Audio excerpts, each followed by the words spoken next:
Welcome to Beg to Differ, the Bulwark's weekly roundtable discussion featuring civil conversation across the political spectrum. We range from center left to center right. I'm Mona Charan, syndicated columnist and policy editor at the Bulwark, and I'm joined by our regulars, Bill Galston of the Brookings Institution and the Wall Street Journal, Damon Linker of The Week, and Linda Chavez of the Niskanen Center. Our special guest this week is Heath Mayo. Heath is a management consultant and the founder of Principles First. All right, welcome one and all. I'd like to begin with the abortion matter. It is looking now as if the Supreme Court may be poised to overturn Roe v. Wade and Planned Parenthood v. Casey. I say that not because of what happened with the Texas bill, but because there is a case on the docket, the Dobbs case from Mississippi, that is a straight up challenge to Roe and Casey. And the court will be deciding it. But before we get to that, before we get to the matter of whether the court is going to overturn Roe and what that might mean for the country, let's just start. Damon, last week when we were coming to the end of the podcast, it had just come out what the Texas law had done, and you were quite stern about the nature of that law, which I think is entirely appropriate. But why don't you just amplify on that for a minute before we get to the rest? Because the Texas bill is really just terrible.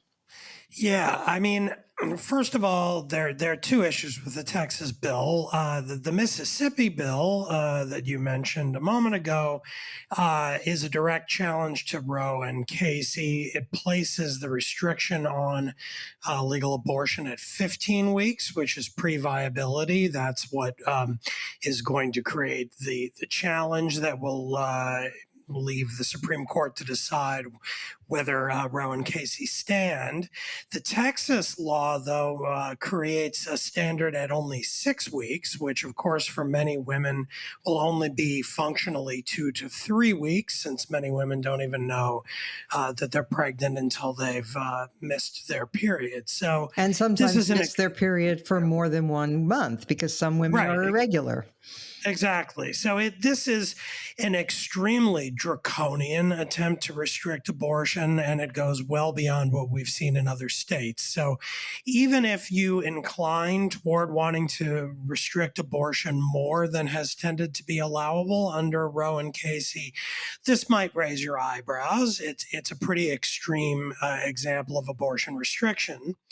But the thing that really, I think, moves the Texas law into a whole different category is the way it's enforced. Rather than the state directly enforcing it like it does any other normal law, what this law does is create an incentive for private lawsuits by citizens against abortion providers and anyone who could plausibly be accused as aiding and abetting the procedure. So the doctor, the nurses, the clinic that provide an abortion after 6 weeks, plus the Uber driver who brought the woman there, the friend who gave the woman advice that she should get an abortion, anyone in any way connected with this act is open to a lawsuit of up to $10,000, as well as legal expenses being reimbursed if you bring one of these lawsuits.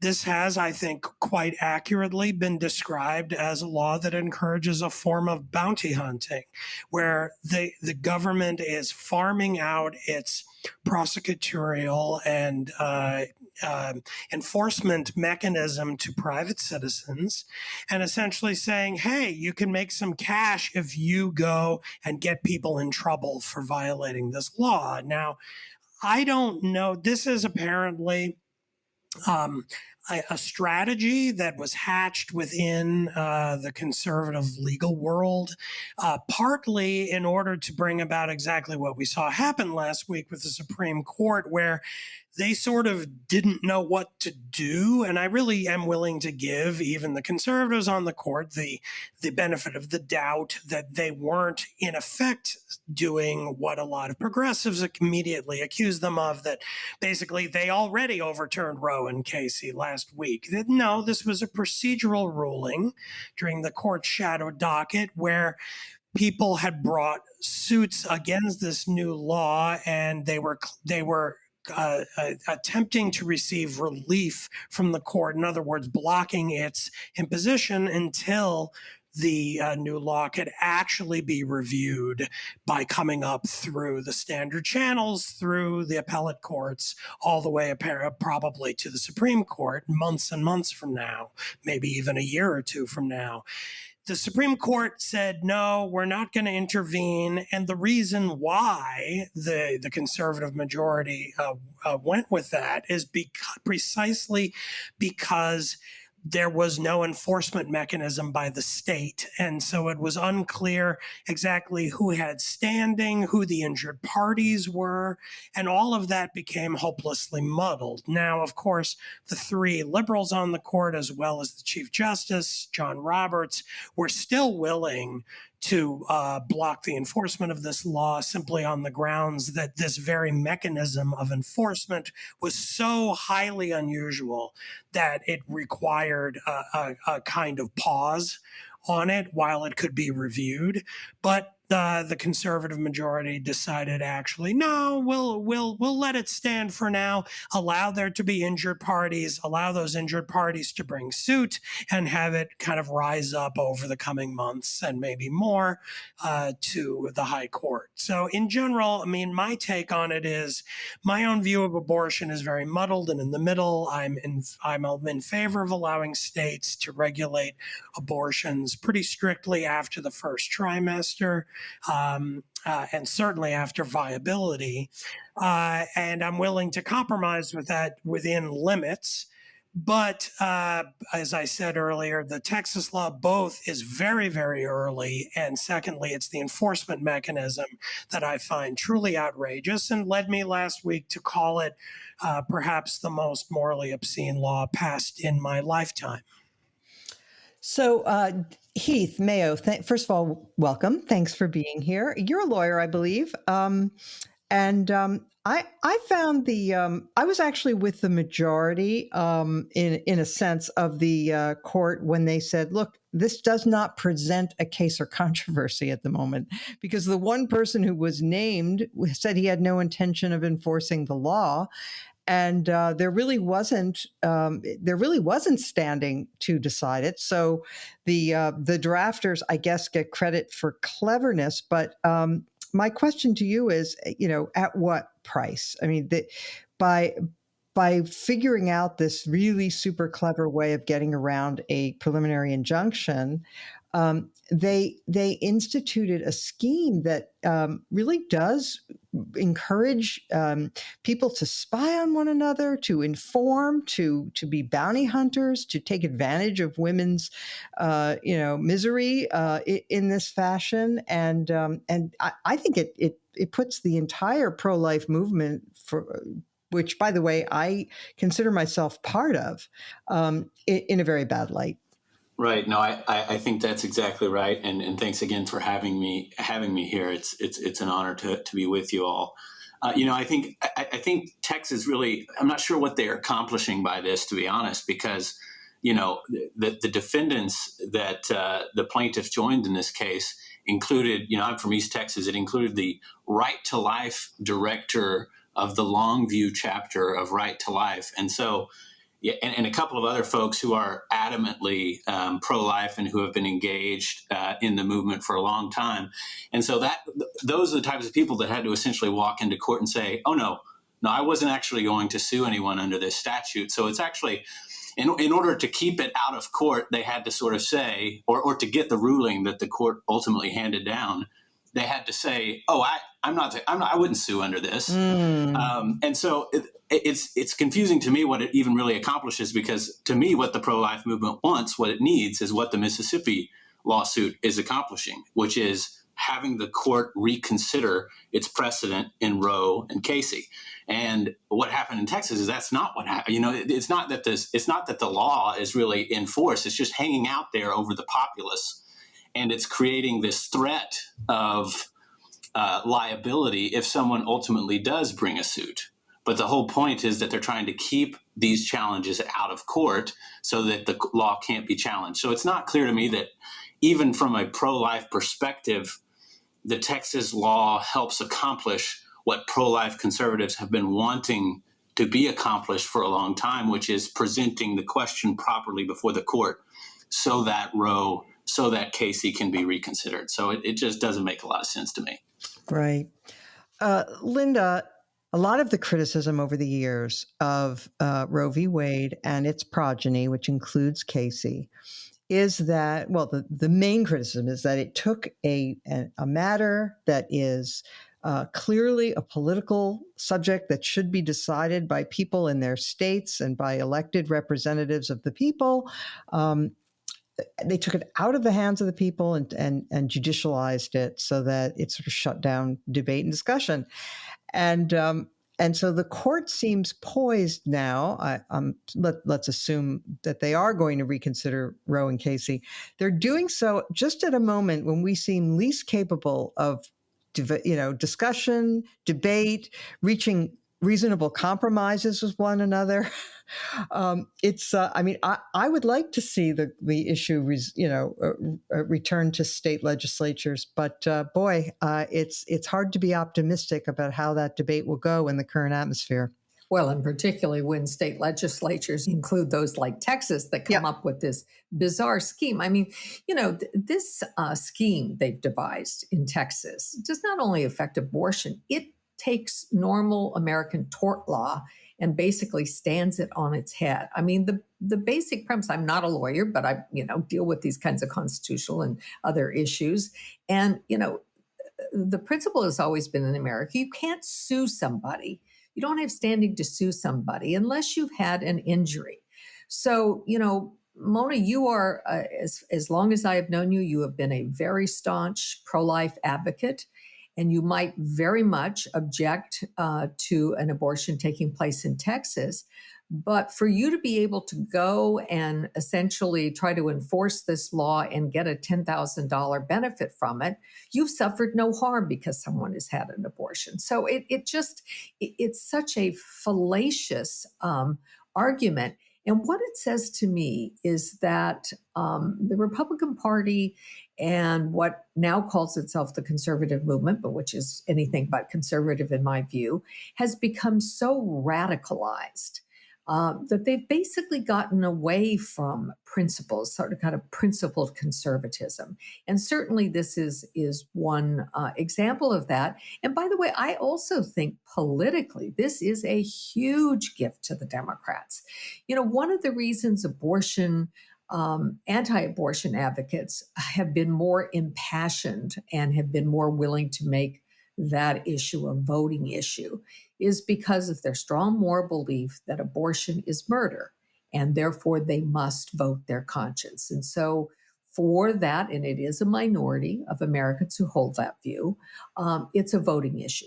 But for the majority of Americans who may find abortion wrong, they might find it distasteful, or they may support it, it's never, in recent years been that much of a voting issue because Roe v. Wade basically, mooted whether or not a state could come in and do something drastically to shut down abortion. Well, Texas has changed that. And I think there are a lot of particularly young people who are going to look at this and say, oh, gee, this really, my right to, a legal abortion is in fact threatened. And they may have actually motivated, there's been a kind of shift going on in Texas. They may motivate not just, Democratic liberal young people, but there are pro-choice Republicans out there as well. So I think they were just too clever by half in what they did in Texas. And it's certainly not going to redound to the benefit of the Republican Party. Bill Galston, Linda anticipated the question I was going to come to you with, which is the political implications of this, because as Linda pointed out, this has traditionally been an issue that motivated some parts of the Republican base. and but not everybody else. And some people have been speculating that the one thing that could be a boon to the fortunes of the Democratic Party at the moment is the overturning of Roe. Well, I agree with that. And here's why. Let me give you a market analogy. The market tends to be stable as long as events are not occurring that upset settled expectations. When there's a surprise, when something happens that the market had not anticipated, then there are very sharp price changes. So people are always comparing reality to their expectations of reality. And so it is in politics. And I am sure that most Democrats, certainly Democrats below the age of 50, are finding it very difficult to imagine a world in which some form of Roe is not the law of the land. They can't believe it's going to happen. And when it does, it will be an enormous shock. The shock will turn into anger. The anger will turn into action. And I think it would be one of the best opportunities the Democrats have had for decades for effective grassroots mobilization on a social issue. So if I were really cynical, I would say bring it on.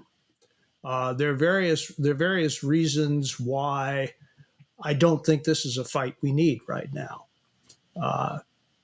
And like you, Mona, I'm a little skeptical that the political apparatus in this country is in any shape or any mood to have a rational and respectful conversation about what should be possible and what not. My final point is this. I think it's important to be clear about what the real structure of public opinion on this issue is. And I'll stylize it for brevity. About 30% of the American electorate believes that abortion should be available on demand under all circumstances. About 10% of the American electorate believes that it should be illegal under all circumstances. And the remaining 60% say yes, but not in these circumstances, or no, but in these circumstances, yes. And it's that 60% zone within which, in a more rational political universe, we could argue out and perhaps even compromise on these issues. But we're not. The structure of the legal system does not permit us to reach that discussion, let alone conduct that discussion to reach a conclusion. Yeah, I would add another quick point and offer this for anybody to discuss, and that is that yes, the vast majority of Americans find themselves in the mushy middle on abortion. They're not, they don't want it limited in the first 3 months, but then they are in favor of limitations later on, and they're against it in certain circumstances and not in others. And there's a lot of leeway with fetal abnormalities and health of the mother and various things. Okay. But if we ever do reach the point where we are debating these very hard to manage middle range topics, some of the surprises that people will find are that, for example, our abortion regime is more radical than pretty much any other advanced country. I mean, Europe has all kinds of restrictions that some on the American left would consider draconian. And there are lots of people out there in the Democratic Party who have many more reservations about abortion than the official party stances. And here's the point I'm coming to, which is both parties in the United States have found themselves arrayed at the extremes on this issue.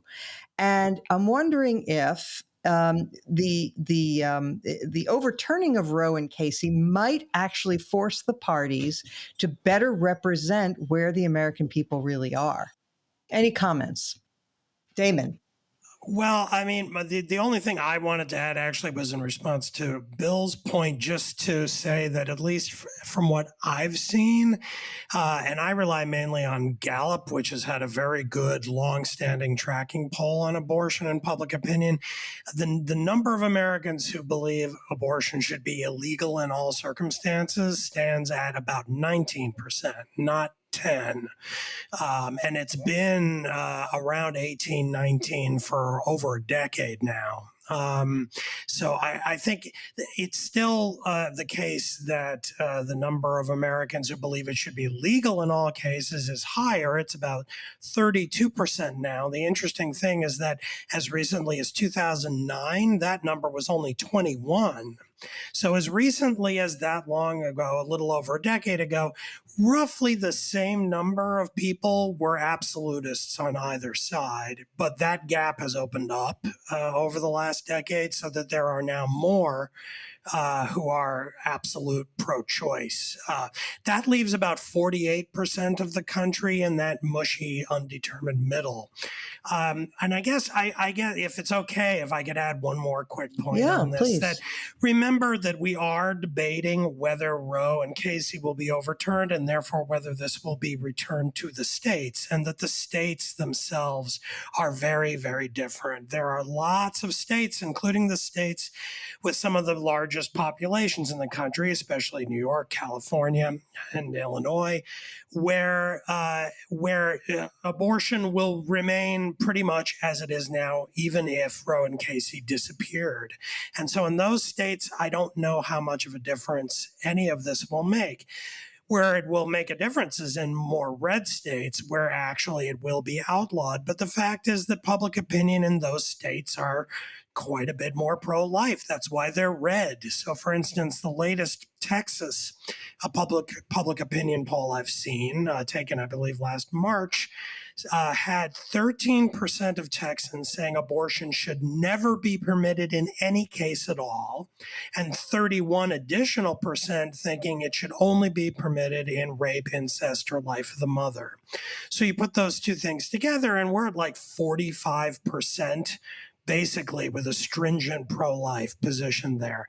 Now, that's still a minority, but still it shows that, when it comes to trying to game out what the political consequences of all this might be, it's a little more complicated, I think, than we might assume. And it really could very well end up doing little other than continuing us down the path we're already on, where Republicans become more right-wing and Democrats become more left-wing on this issue, along with so many others.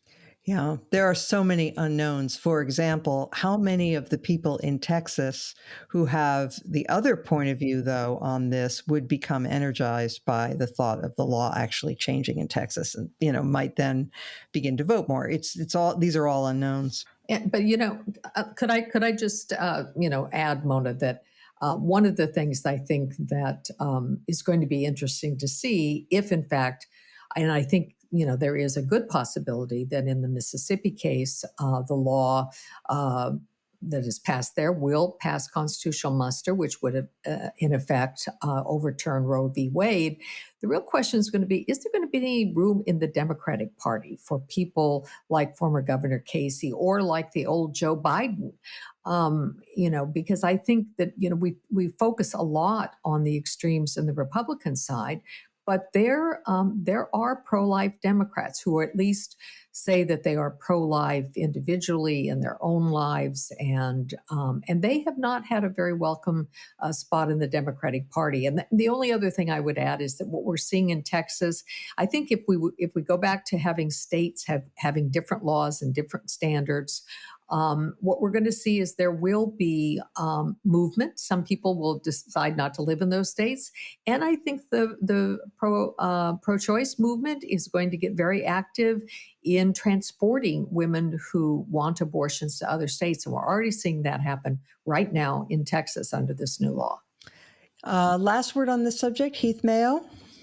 Yeah, I maybe we'll take it in a little different track. I actually hope that the Supreme Court, for their part, in this whole unfolding drama over abortion, doesn't look at the opinion polls. And maybe maybe that is a ivory tower view of what the court does today. But I think it's what it should do, right? I think it should look at the law, look at the rights that are at issue, and decide. I mean, there are challenging questions here, and they need to be answered. I mean, I think the first line in Casey, the majority opinion in Casey, liberty finds no refuge in a jurisprudence of doubt. I think that's true for liberty. I think that's true for life. I think it's true for all of the rights. And what I hope the court doesn't do is sort of throw their finger up in the air and think, what does public opinion really allow for us to decide here? For instance, I think when the court decided Brown v. Board of Education, if there were only 10% if there was only 10% of the country then that had agreed with Brown v. Board, and riots were going to ensue if Brown v. Board was decided, which I think riots did ensue when Brown v. Board was decided and overturned the separate but equal logic of Plessy. I think we still would say it's good for the Supreme Court to make that decision and to change the precedent when it's flawed. And so I think it would be helpful for the Supreme Court to clarify the logic of Roe and Casey so that states know where the line is. And because I think the question now is it 15 weeks? Can we do this? And they've just sort of been not taking up these questions. And to Bill's point and Damon's point, the public opinion is very mixed. And I don't necessarily think the court should concern itself with that when it hands down an opinion. Now, I think certainly Bill's right. This is probably not going to be good for Republicans if the Supreme Court hands down something that the four justices say there's a firm interest. The state's interest in life here is very firm, and it's going to the right of the mother is going to cede to the life interest here, and we're going to allow even laws like Texas's law to go into effect. But I think that is the wisdom of the state-based approach that Linda raised, letting states sort of test the boundaries with their own people and take these laws in different directions that the current Roe Casey regime doesn't allow. So that's all I would add. Okay. Bill, did you have a quick last point? Because we're way over on this topic. Okay. Well, just very quickly, Damon and I have a data difference. If you look at the series for the NBC poll going back 15 years ago, you'll see that illegal without exceptions averages about 10. In the most recent poll a couple of weeks ago, it was 8. So a lot depends on how you ask the question. Oh, it really does. In fact, polling on abortion is notoriously terrible, partly because people frequently ask whether you approve of Roe, and most voters don't know what's in Roe. So anyway, all right, let's move on to the upcoming 20th anniversary of 9/11, which is this weekend. I really do not understand, Linda, why Joe Biden wanted to time our departure from Afghanistan to the 9/11 anniversary. I thought that was really not smart because... No, it's not smart, but do you know what Donald Trump is doing on Saturday evening? Apparently, I do. So he's doing like World Wrestling or some sort of... boxing match. A boxing match. Yes. He's going to a boxing match with Don Jr. What a way to celebrate. Not just going to one, but he's going to be a paid commentator. Right. Yeah. Right. Yeah. Okay. Yeah. No, I think it was a real misstep on Biden's part. Look, this was a national trauma. It's the only time in our history, except for one, minor invasion by Pancho Villa during the Mexican Revolutionary War, where they invaded a part of Texas, and of course the attack on Pearl Harbor by the Japanese. But we were attacked in our homeland. Thousands of people died. And it was a scar that those of us who were alive and around at the time, in particularly those people who were in New York City or in Washington, D.C. Mona, you and I lost a friend in Barbara Olson, in the crash at the Pentagon. And so, I do think that it was really a mistake on his part. On the other hand, I think a lot of Americans are feeling very much like the way in which we reacted, getting involved in their view too long in Afghanistan and the invasion of Iraq were mistakes. And that they divided the country. And certainly the war on terror, there were the debates about the use of torture, waterboarding, and other forms of what most human rights organizations would deem as torture being used to try to elicit information from people we captured on the battlefield or elsewhere. This has been a really very traumatic experience for America and for our conception of ourselves. So I don't know what lessons we've learned from 9/11. I don't even know how properly to commemorate it because we seem to have lost our way in such a dramatic fashion. And of course, two of our regulars, Damon and Bill Galston, both have wonderful pieces on this subject. Yes, and we're going to come to them. But first, I would like to pose this question to you, Heath Mayo. I saw a commentator say that we set out after 9/11 to make the world more, to make the Middle East more like us.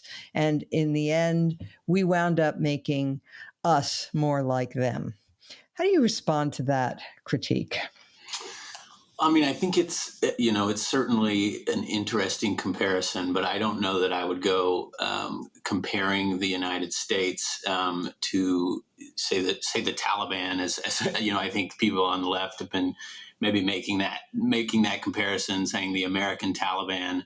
I think that's a category error, and I don't think that that's particularly helpful. But I do think that we need to, I think it was maybe Damon's piece that I was reading on 9/11. We need to really grapple with the influence of a rejection of institutions, particularly 20th century institutions, that has really defined much of the early 21st century. I think history has kind of traveled from 9/11 in such a way that has found that populist resentment, taking seed in the United States. Now, is it suicide bombings that are motivated by radical Islamic terror? No, it's not that, and it's different than that. But it is people who feel isolated from their communities, from their families sometimes. And we have that dynamic taking place in the United States with our own people. And so I think that honestly is probably what is motivating a lot of this angst and weariness with the external war effort, this desire among a lot of Americans to bring our troops back home and sort of focus on, America first, let's focus on America.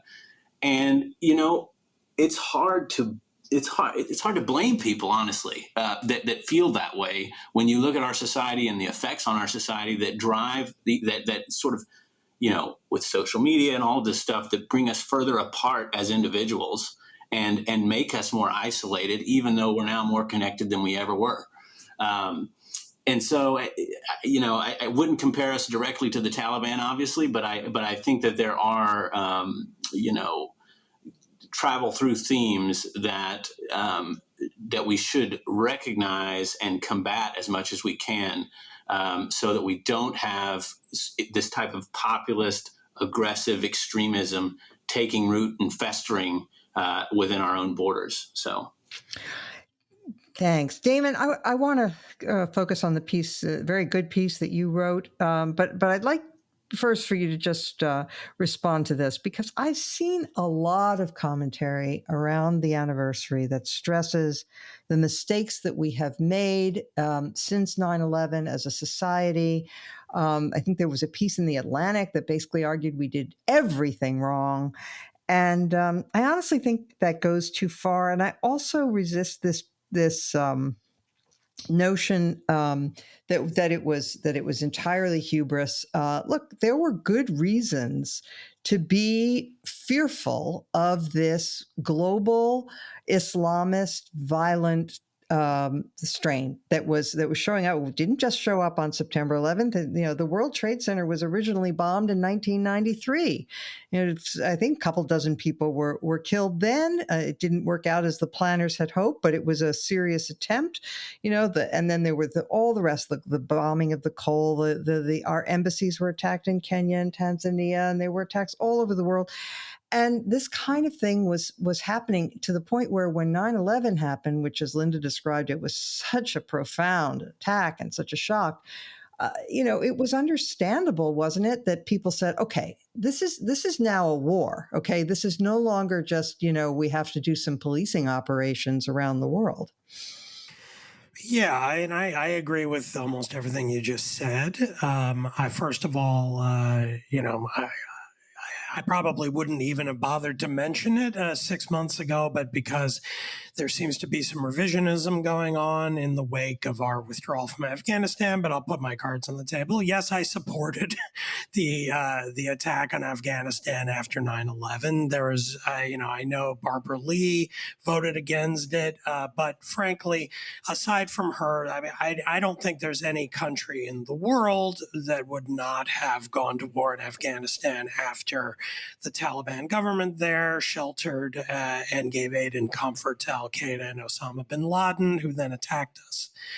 So, of course, we had to do that. Similarly, I think many of the policies pursued and set up by the Bush administration after 9/11 were on balance pretty good. I mean, I talk a little bit in the piece that you mentioned, the piece I wrote commemorating the 20th anniversary this week. I talked toward the beginning about how I was there that day in New York and how terrified I was for the first few months afterwards, commuting through Grand Central Terminal every day, expecting there to be a suicide bombing on the Grand Concourse there, taking out a few hundred people, hopefully not me. How so many people coming through New York in those months feared the anonymous white van that we kept reading about that might have a small nuke or a dirty bomb on it, and what that would mean for myself personally, but for our country and for civilization if something like that could be achieved, blowing up a small nuke in Midtown Manhattan, taking out, maybe a few 100,000 people, untold amounts of wealth. You'd have depopulation of urban centers around the world, massive economic downturns. I mean, if you spin out the nightmare scenarios that frankly were not that unrealistic in that moment, it could have been atrocious. And the fact is there was no follow-up major attack. And the Bush administration deserves credit for that, we don't know what would have happened if we had done something else. But where I think Bush and his team went wrong is in sort of flinching at the truths contained in his very good January 20th, 2001 speech to the nation, where he said, I don't have it in front of me, but he said something to the effect of, in this new war, our victories may not be heralded and our defeats will be hidden as well. He was talking about how this was a new kind of war where we would be doing things covertly using intelligence and special ops, and there wouldn't be the usual kind of victories and territory taken and surrenders from the other side, that this was going to be a sort of low-grade hidden war without end. That was, I think, exactly right. Where I think Bush went wrong is in deciding that actually it sure would be great if we could actually wage a good old-fashioned war and take out Iraq. And when we did that, we lost our concentration on Afghanistan. Of course, we didn't get bin Laden, and so we stayed for that reason there as well. And then a kind of general losing of focus as the decade went on that's continued to this day. So, I mean, I'm with you in not wanting to go along with people who say we've gotten everything wrong. No, it's as always in human history. You get some things right and others not so much. And Bush and Obama and Trump and now Biden have all made some mistakes, but I think we should be grateful 20 years after that horrific day that there was no follow-on attack of anywhere near that magnitude. Thank goodness. Thank God. Amen to that. Bill Galston, my brother, the doctor, says that everything is always crystal clear when you examine it through the retrospectoscope. And so, you know, when you're living life and responding in the moment, there are mistakes. So you laid out some of those in your piece. Why don't you elaborate on that? Well, I'm not so much interested in the individual mistakes, although I could enumerate them, and if you insist, I will, but rather the net. And I agree that, you know, comparing the United States to another country or to the Taliban is, you know, methodologically suspect.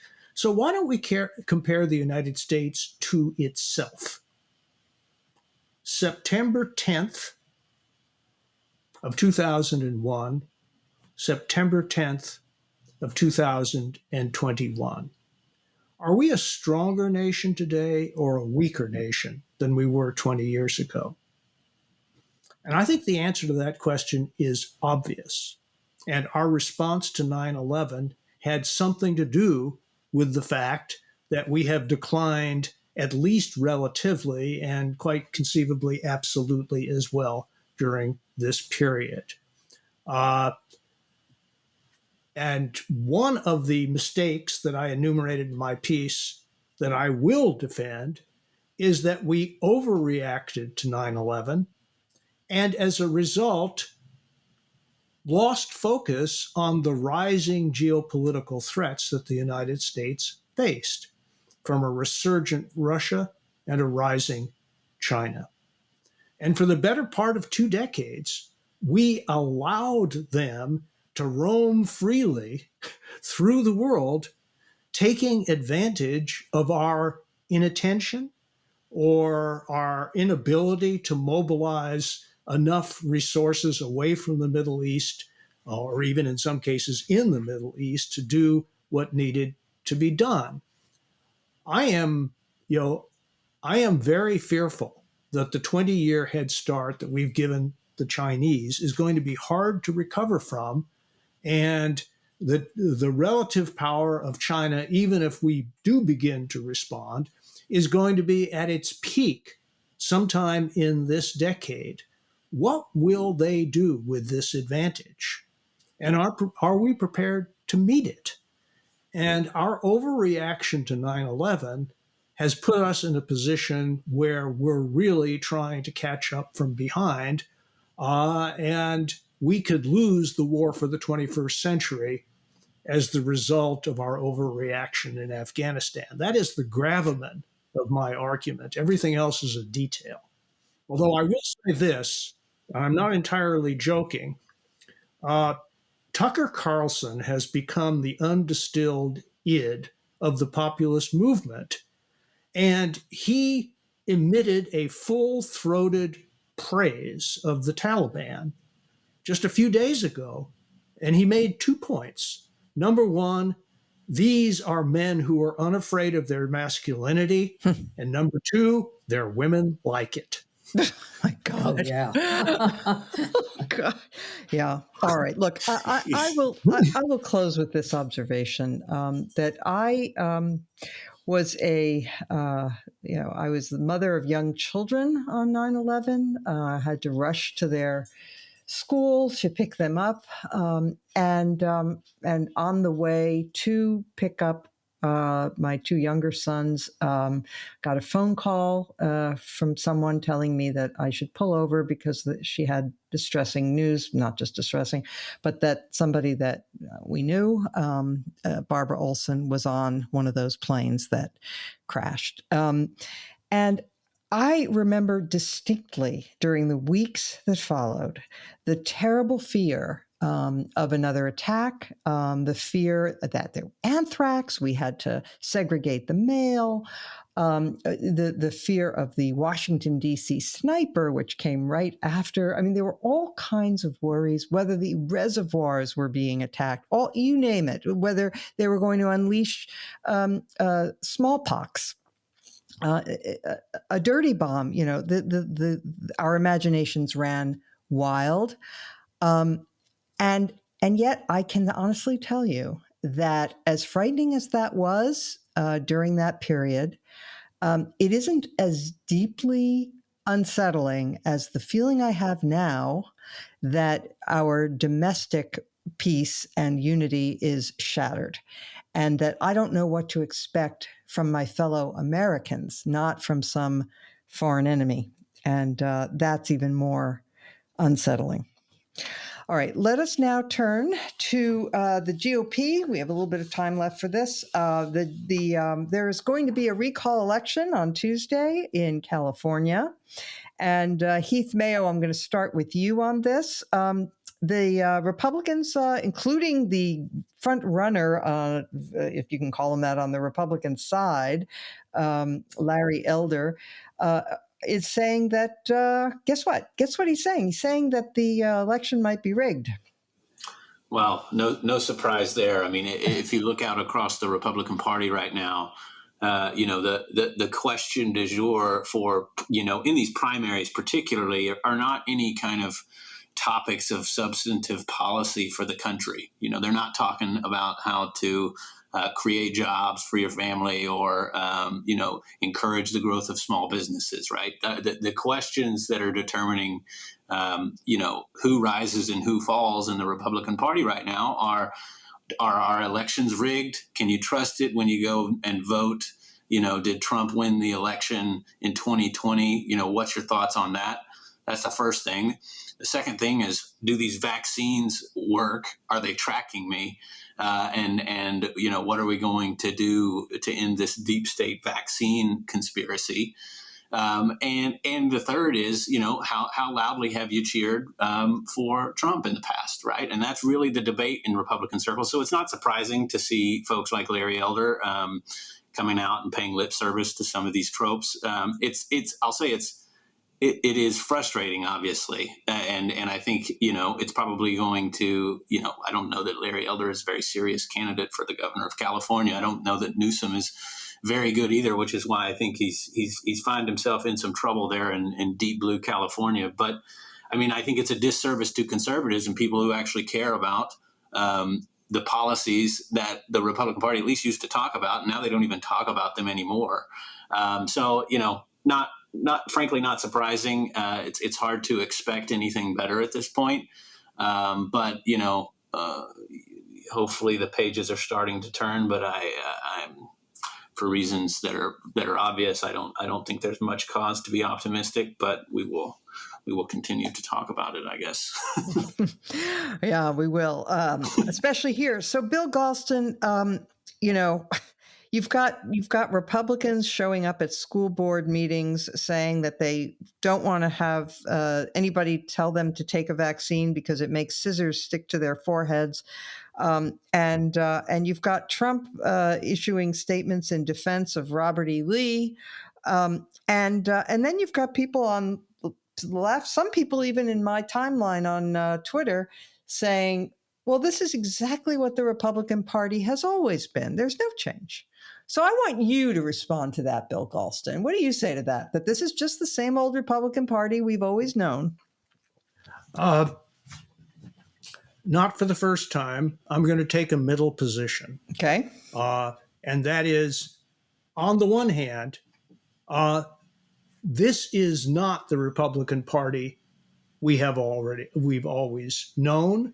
The balance of power within the party has shifted dramatically in favor of a kind of populism that apparently knows no bounds, and and wants to pay back the left for what they see as decades of abuse and neglect of their dignity.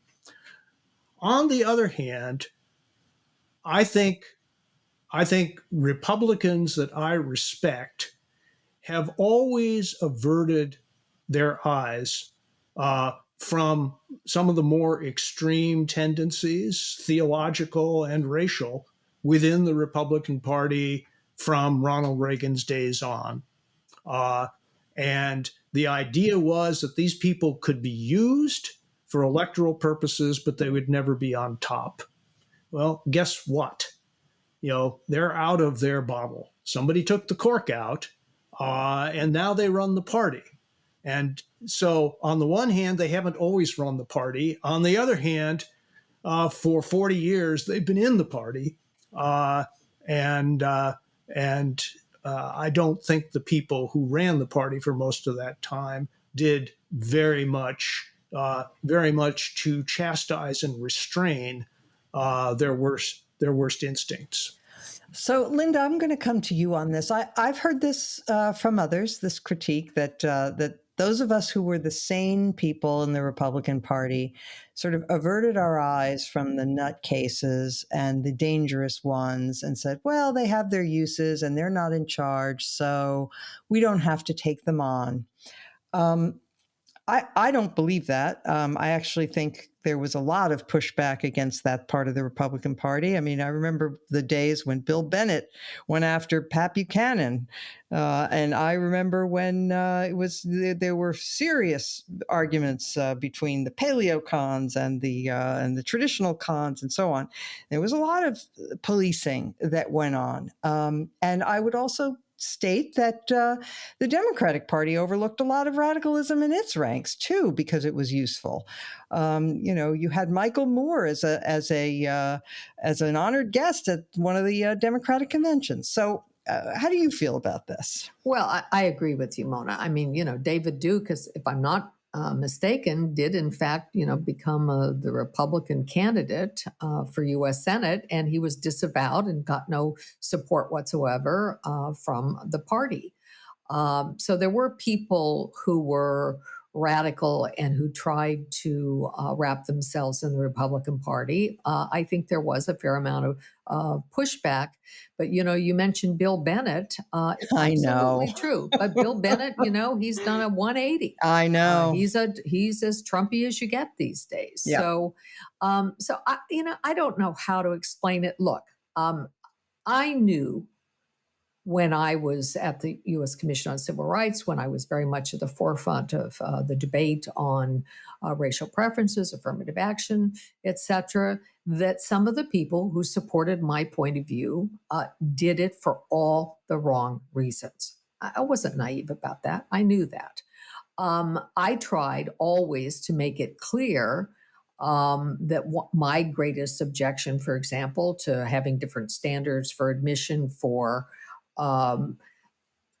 minority students in college admissions was deeply racist, and that it actually ended up hurting the people that it was supposed to benefit. And that was the argument I made. And I did not play to the arguments of, that all these white males were, in fact, losing out to less qualified minorities, because I didn't think that, number one, statistically ended up having much salience, but I also, just found it not the right argument to make. So yeah, that did we have people who, were part of the party and who were not really motivated by the kinds of things you and I were motivated by? Sure. But I think you're right about the Democrats. But what has happened to the Republican Party is quite different. And, the populism that started with the Tea Party movement and basically overcame the party Many of the people who voted for Donald Trump, they weren't Republicans. They're people, many of them who had never voted before. And they do not share the kind of conservative ideology that many of neocons like myself and more traditional conservatives like yourself, that they don't come out of that background. I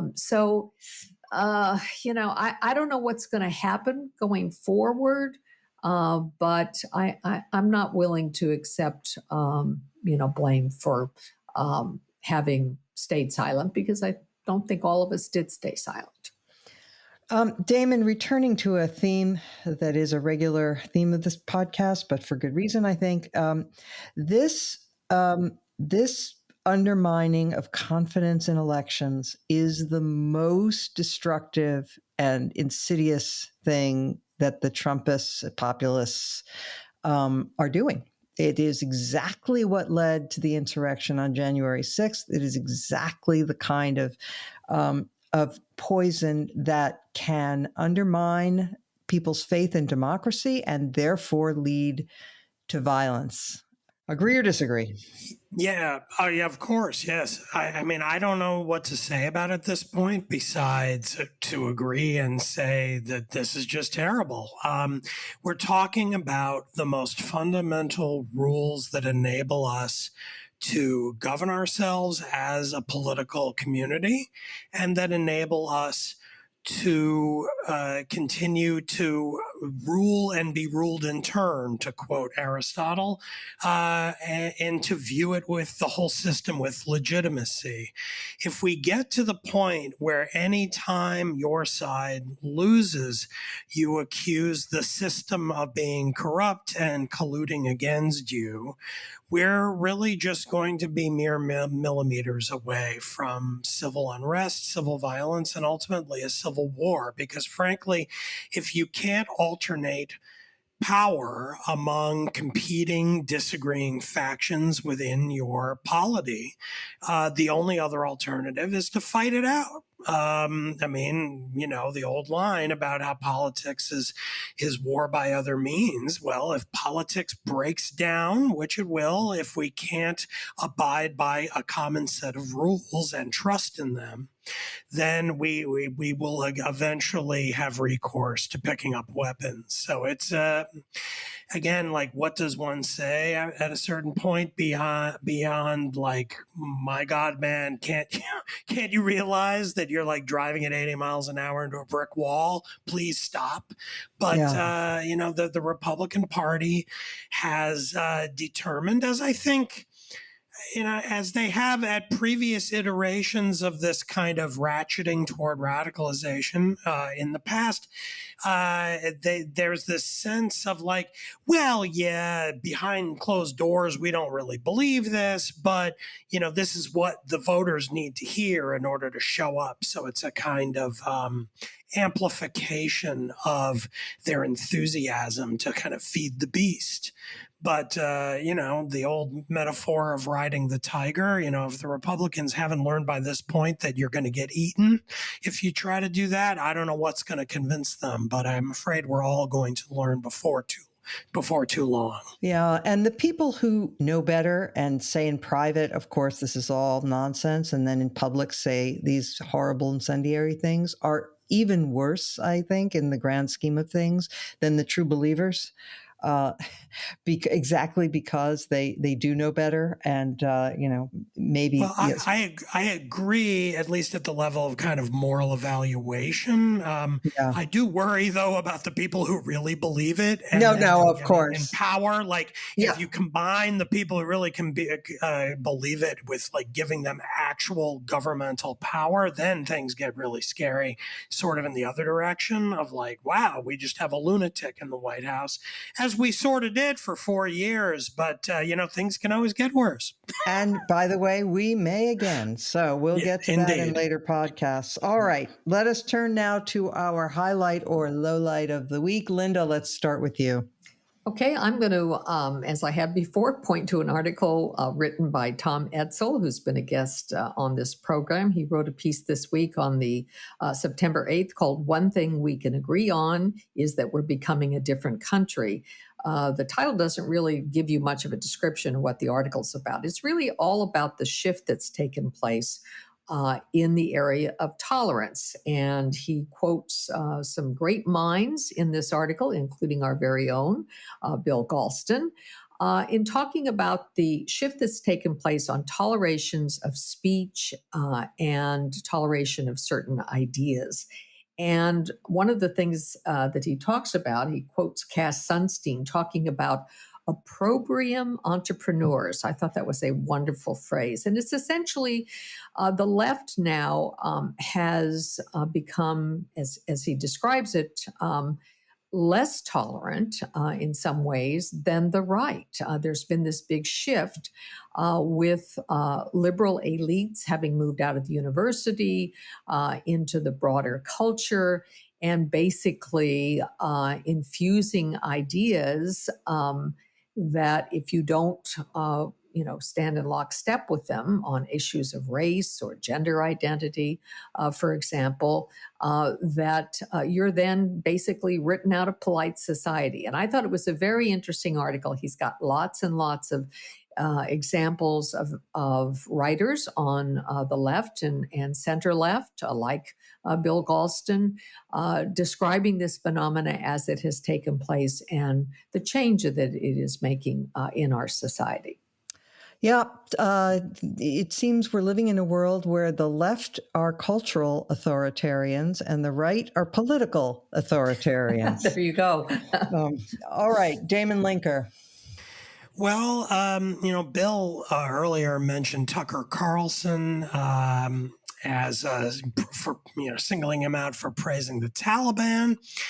He, of course, is the most popular primetime talk show host on Fox News with an audience between 3 and 4 million people a night. I want to single him out myself as well for perniciousness and pernicious influence. Listeners may remember a month or so ago, I believe we talked briefly on the podcast about how I had written a long column about how Michael Anton, who used to work for Trump, he's a fellow at the Claremont Institute, he had on a guy named Curtis Yarvin on a 2-hour podcast. Curtis Yarvin is, by any definition, a far-right figure who used to blog by the name Menentius Moldbug or Moldbug. Easy for you to say. Yeah, not so easy. He's a guy he describes himself as a monarchist, but that doesn't quite capture it. He made the case on this podcast with Anton that the next right-winger to win an election, and he even lapsed into calling this person Trump in the middle of the podcast, that this person should reenact January 6th on a much larger scale using phone apps to organize hundreds of thousands of supporters around the country and to basically declare a kind of martial law and take over it and appoint himself an American Caesar.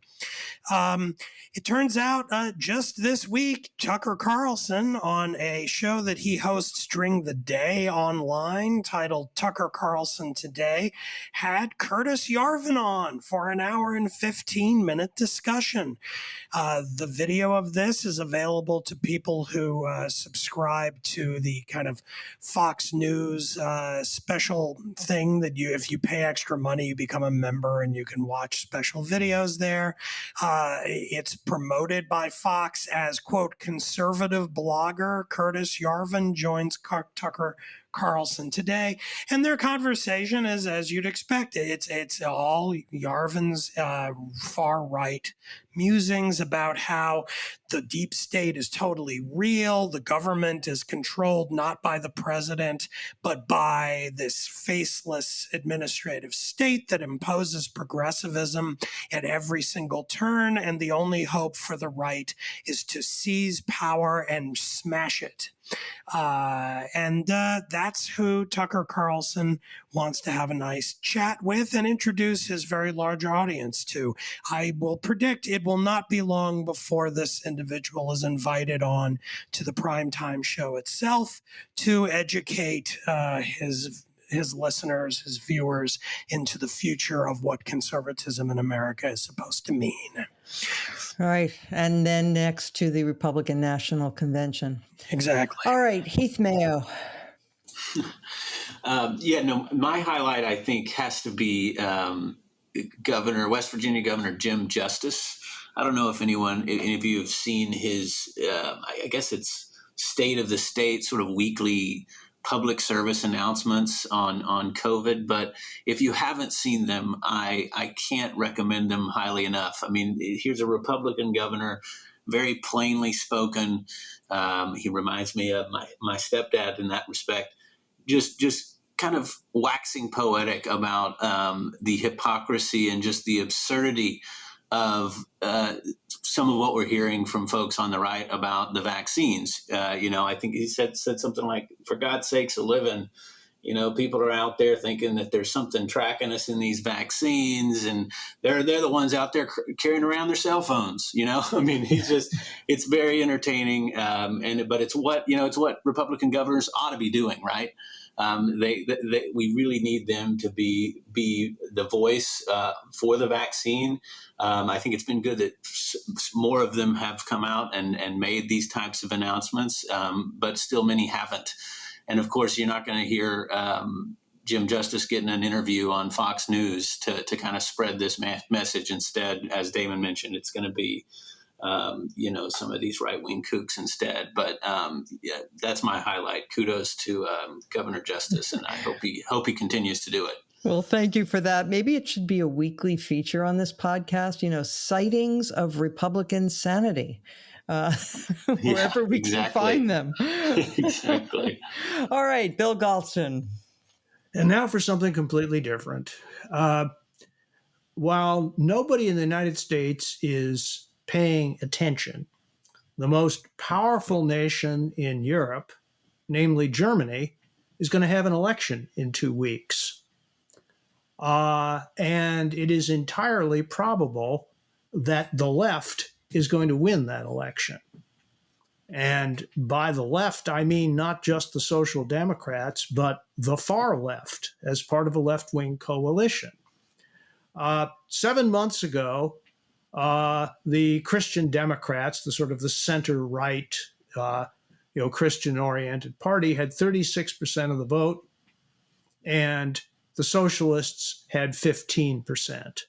As of this morning, the Christian Democrats had declined from 36 to 21%, the lowest ever, and the socialists have gained 10 points and now lead all other parties.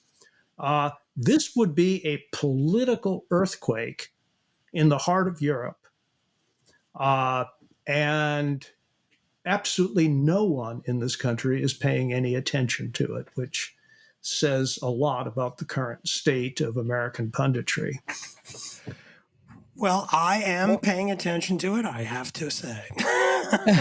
I wrote a short column about it about a week ago, but it's true that I am just one. Well, and I certainly will from now on. That's right. Thank you for that.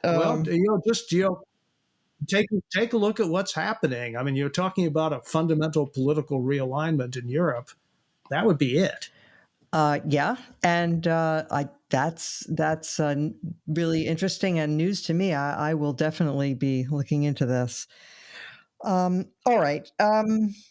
For mine, I want to, speaking of something completely different, I want to draw attention to some good news that happened in the world. This was last month, but there was an experiment performed at the Lawrence Livermore National Laboratory in California, which was part of the efforts to understand nuclear fusion.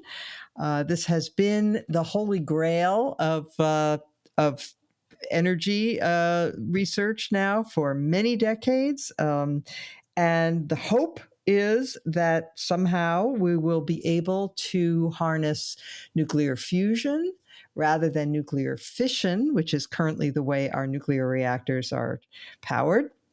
Nuclear fission creates nuclear waste, but nuclear fusion creates no waste if we were able to do it well. For, something like 1,000th of a second, this experiment with lasers produced a fusion reaction that generated what they say more than 10 quadrillion watts of fusion power for 100 trillionths of a second in a hot spot the size of a human hair. Okay. It doesn't seem like much, but it could be. The original Wright brothers flight lasted only 12 seconds, but we know where that led. If this pans out and actually is the turning point that some believe it could be, Arthur Tyrrell of the Imperial College in London said, this phenomenal breakthrough brings us tantalizingly close to a demonstration of net energy gain from fusion reactions just when the planet needs it. And I cite it because there is so much gloom about climate change in this world. And I just cite this as a reminder that there is never an end to human ingenuity, and that we have a lot of problems with tribalism and our political order and many other things. But when it comes to technological developments and technological breakthroughs, human beings are pretty damn impressive. So stay tuned to what happens with nuclear fusion. We have a demurral. Any signs of political fusion on the horizon? Yeah, that too would be hopeful, but I'm not going to predict that. All right. Well, thank you, Heath Mayo, for joining us this week. Thank you, one and all. And we will return next week as every week.